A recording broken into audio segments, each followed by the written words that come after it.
for agenda item is the hearing of visitors concerning matters not on the agenda. Is there anyone in the audience that would like to address the council? Step forward to the microphone. Tell us what you would like to discuss. Okay.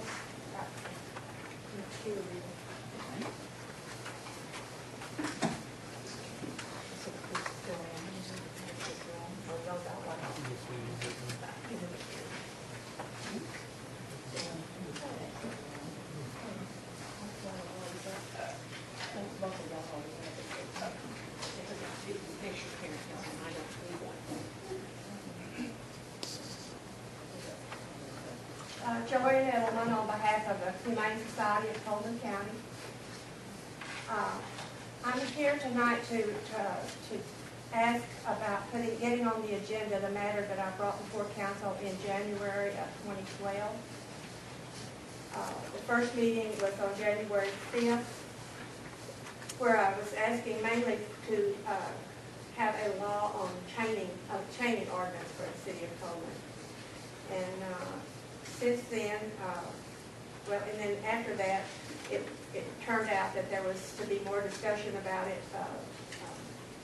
The city attorney said that there would be need to look at the overall law and not just that one portion of it. So on January 19th, it was moved to table the action on anything pending this study, I'm assuming by the city attorney or whatever. I'm not sure how you go about handling items that have been tabled, but I'm here over a year later saying I'd like to see it back on the agenda. And in particular, what I've given you has given rise to my current distress about some of the situations we see here in Coleman. Now, I could probably have gone, I put one copy out here in the audience so they could kind of see what I'm talking about, but I could probably have gone to nearly every other block in Coleman and taken something similar. But this is one that I hear about on a regular basis. And Lona hears about it on a regular basis too. This is a pen. I didn't get the poor little dog to come out of the house that he was in. It's a large dog, probably a hound lab mix. Anyway, it's a large dog.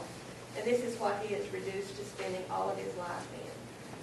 The neighbors keep a close eye on this because I hear about it on a regular basis. And what we're told is that nothing can be done because there's nothing in any of our ordinances, that our animal control ordinance that defines what kind of shelter enclosure, the measurements of an enclosure for a dog.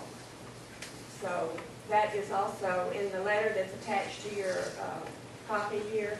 I had also mentioned that I thought beyond the chaining, the tethering ordinance, that I did think that we ought to consider an enclosure, some kind of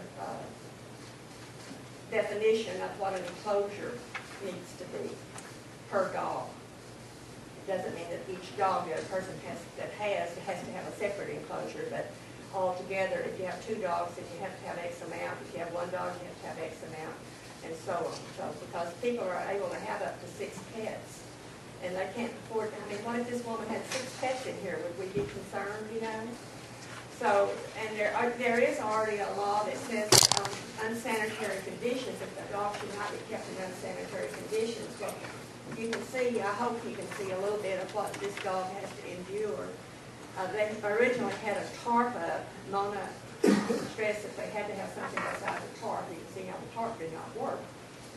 And so they have this doghouse in there that takes up about almost half of the enclosure. It has a wire on the bottom of the enclosure so that the dog is not really on the ground. You've got wire to contend with. I went by, when I took these pictures, there were 2 pails of water, both of them, if you want to call them water, they were more like slime. And it looked like it had thrown up, and it had defecated, of course, all through the cage, and it was dry. It had obviously hadn't been removed in no telling how long.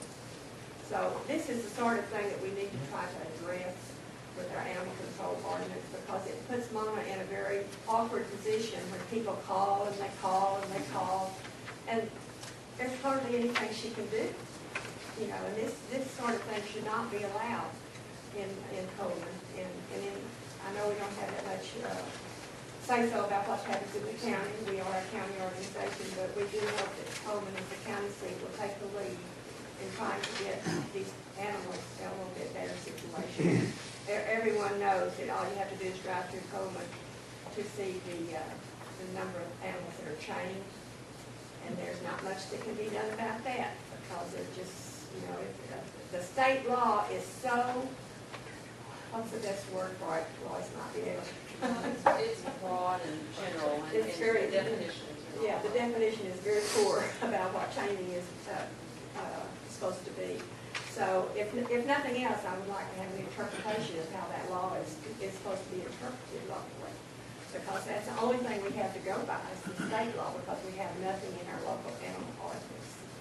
So I'd like to ask council to put this on an agenda as soon as possible so that we can see to it that some of these things are taken care of. I know that everything is not ever going to be taken care of, but there's some things that are so obvious and so easy to correct that I think that I'd like to see council address it as soon as possible. And in closing, I will tell you that we do get a tremendous amount of help from Mona in rescuing the dogs that we rescue. This is just an example. I had to show off some of our dogs. We get most of these successful ones flying in water. But we do get most of our animals through, we try to save all the animals that we can from the pound, or the city shelter we should call it. I have trouble not calling it the pound, but the Humane Society does what it can to save these animals, but we like to do more in helping animals that aren't in our control. Thank you. Thank you, Joanne. Since we cannot discuss this, because it's not on the agenda tonight, I would like to ask Mr. Cagle to please put this on the next agenda, and we will discuss it further. See what we would like to do with it.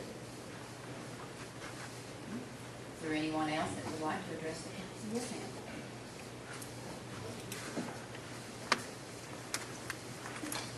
My name is Joyce Davis, and I'm speaking for the Coleman County Texas Historical Commission.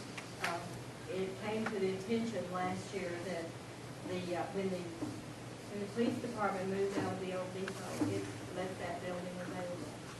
And the Texas Historical Commission of Coleman County was very interested in perhaps getting hold of that building to have a office or presence in the city. We've been fighting the idea of being Coleman's historical committee, you know, the little Tea Party pit, and that's not it. It's really a state agency. So anyway, I would like to see, know maybe how we can apply for that or whatever. I understand that the Texas Cattle Women's Association was interested in the building too. I haven't been in there, but I really think the building's probably big enough that we could share the building, and it would probably be a good partnership. So anyway, I'm kind of asking if there's some way, I don't know how to go about what we need to do or whatever, but I would like for y'all to consider that, and whatever position the building is in now. I know there was a plumbing problem, but I don't think we would be using that part of the building. I think the plumbing can be shut off, and it would no longer be a problem. Thank you. Thank you, Ms. Davis. It was the local, it wasn't the Texas Cattle Women, it was the Coleman County Cattle It was a Women. local, okay. Desire to have that building, and they checked into it further. I will put you in contact with some people that I think might be able to answer some questions. Yes.